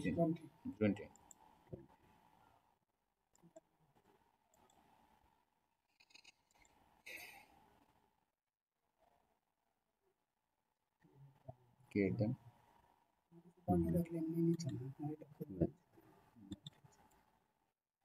এই যে এখন আপনার সেভ অপশন, আগে কিন্তু সেভ অপশন ছিল না। তো আমার তাহলে কি শেষ পর্যন্ত ওই যে গ্র্যান্ড সামারি এখন তৈরি হয়ে গেছে। এতক্ষণ পর্যন্ত অর্থাৎ কোনো কিছু এখানে গ্যাপ রাখা যাবে না। আমি একটা জিনিস গ্যাপ রেখেছিলাম, price schedule for related service, এটাকে আমাকে ফিল আপ করে দিতে হবে। কিন্তু আমি যখন গ্র্যান্ড সামারি করব, এইখানে যে এই তিনটা অপশন আসে, এটা প্রাইস শিডিউল ফর গুডস, এটা যে price schedule for related service, এটা আনমার্ক করে দিলেই হবে। আর ডিসকনফার্ম এটা মার্ক করা থাকবে। যে কোনো টেন্ডাররা তার টেন্ডার প্রাইসে ডিসকাউন্ট দিতে পারে। এখন আমি নোটিশে যাই। নোটিশে গেলে এখন আগে এখানে বলা ছিল, এই ওয়ার্ক ফ্লোতে এখানে বলা ছিল যে প্রিপেয়ার গ্র্যান্ড সামারি, এখন এখানে ওয়ার্ক ফ্লোটা চলে আসছে। আমি চাইলে এটা ওয়ার্ক ফ্লোটা করে দিতে পারি। যেহেতু আমি জিএম স্যার আইডি থেকে করতেছি, এটির জন্য আমি এটার রিভিউ আর 0 দিলাম। এই হইল এটা হওয়ার সাথে সাথে পাবলিশ বাটনটা চলে আসবে। দেখেন পাবলিশ বাটন চলেছে। এখন আমি পাবলিশ বাটনে দিলে টেন্ডারটা পাবলিশে চলে যাবে, কিন্তু চলে আসছে। এখন পাবলিশ করলেই, পাবলিশে প্রেস করলেই টেন্ডারটা পাবলিশ চলে যাবে, এবং আমরা নোটিশে যে সময় ডেট টাইম দিছি ওই ডেট এবং টাইম অনুযায়ী এটা লাইভে চলে আসবে। তো ধন্যবাদ সবাইকে। এরপরে মূল্যায়ন নিয়ে আরেকদিন আলোচনায় আসব। যদি কারো কোনো উপকার হয়ে থাকে আমাকে জানাবেন। সবাইকে ধন্যবাদ ধৈর্য ধরে থাকার জন্য। এরপরও যদি কারো কোনো সহযোগিতা লাগে আপনারা আমাকে মোবাইলে যোগাযোগ করবেন, আমি চেষ্টা করব আপনাদেরকে। আমি যতটুকু জানি, আমি সবটুকু জানি না, আমার অনেক লিমিটেশন আছে, কিন্তু আমি যতটুকু জানি ততটুকু আপনাদের সাথে শেয়ার করব ইনশাআল্লাহ। ধন্যবাদ সবাইকে।